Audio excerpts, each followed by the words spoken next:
I remember the day I met Lauren as vividly as if it had just happened. She had this way of walking into a room and making everything brighter, her laughter lifting the air like sunlight warming winter glass. I wasn't anything special, just a regular guy, not particularly handsome, certainly not rich, but I was steady, loyal. I loved her with everything I had, or so I thought. I built a life for us with my bare hands and stubborn heart.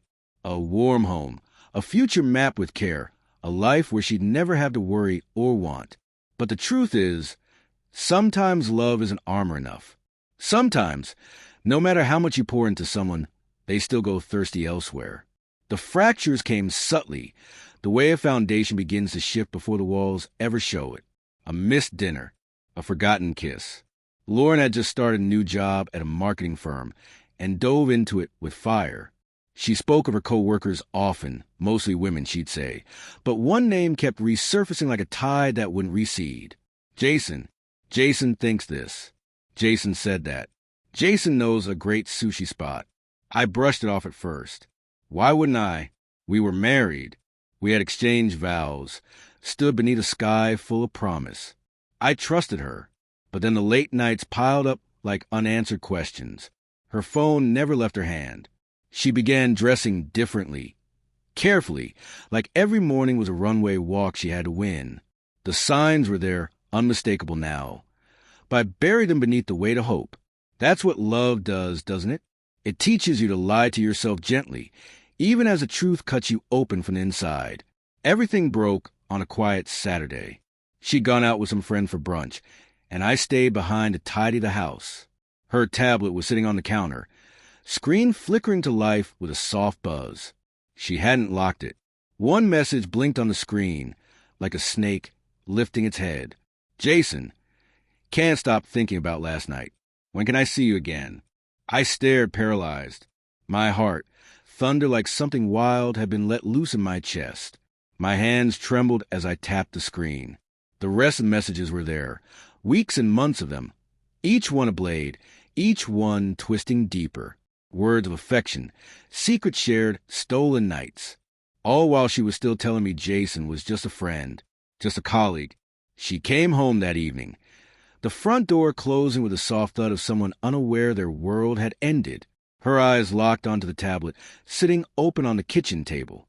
Her face went pale, the blood draining like water from a cracked glass. Tom, she breathed, her voice already breaking. I can explain. Explain, I said, and my voice didn't shake. It was flat, dead quiet. Go ahead, Lauren. Make it make sense. She floundered, reaching for excuses like someone drowning reaches for air. Then came the line I'd heard too many times in soap operas and gossip reels. It was a mistake. A harmless mistake. Harmless? I laughed, sharp and bitter, not a hint of warmth in it. You call months of lies harmless? You call sleeping with him while I was at home planning our future harmless? She cried then. She begged. She tried to say it didn't mean anything, that it was just a stupid lapse. But I saw through her tears. They weren't remorseful. They were desperate, and I felt nothing. No sympathy. No sorrow. Only the steady hollow of betrayal echoing through my chest. I told her to leave that night. I couldn't stand the sight of her. She packed a bag in silence, grabbed her phone, the same phone she'd used to shatter the bones of our marriage, and walked out. The door closed behind her like the last page of a ruined book. I didn't sleep. I sat in the living room, staring into the dark as the quiet of the house settled like dust. Memories clawed at me. Our wedding day. The way she looked in her dress, smiling beneath a veil she didn't deserve. All those promises she'd made, now nothing but lies stitched in lace. And that's when it came to me, a bitter idea wrapped in symbolism. Her wedding dress was still in our closet. She had once talked about preserving it, having it framed or stored in a box like some holy relic of our perfect day. But now it felt like a cruel joke. That dress had been worn for vows she never meant to keep. I spent the next few days consumed by a cold, meticulous anger. I went to the store and bought a metal trash bin, a bottle of lighter fluid, and a box of matches. I set it up in the backyard just before dusk. I folded the dress carefully, like it still held meaning and laid it inside the bin. Then I lit the match and watched the flame take hold. The fabric curled, blackened, and fell in on itself. Lace turned to smoke, satin to ash. The smell was sharp, acrid, but to me, it was a scent of justice. When the fire died, I gathered the ashes into a small wooden box. Then I sat down and wrote a note, cold and deliberate. Lauren, you called it a harmless mistake, but mistakes have consequences. This marriage was supposed to mean something. You chose to burn it to the ground. So I did the same. Don't come back. Don't call. This chapter of your life is over. Tom. I placed the box of ashes and the note on the dining table. Then I locked the doors, turned off the lights, and for the first time in weeks, I slept. A deep, dreamless sleep. The kind that comes when your soul has stopped bleeding. The next day, she came to collect the rest of her things. I heard the front door creak, her cautious footsteps echoing across the hardwood. She called my name. When she entered the dining room and saw the box, I heard her gasp. A long, sharp breath followed by a raw, broken sob that filled the silence like thunder. She wept, loud and unguarded, the kind of crying that drags itself from the gut, from a place beyond shame. I didn't go to her. I stayed upstairs, still listening. She begged, pleaded, said she'd do anything. But I had nothing left to give. Eventually, she left.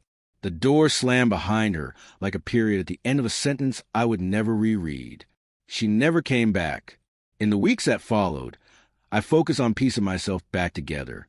I joined a gym, picked up old friendships I had let drift during the marriage, and began volunteering at a local animal shelter. I even started therapy. It helped. I began learning how to carry the betrayal without letting it crush me. I began to feel like myself again.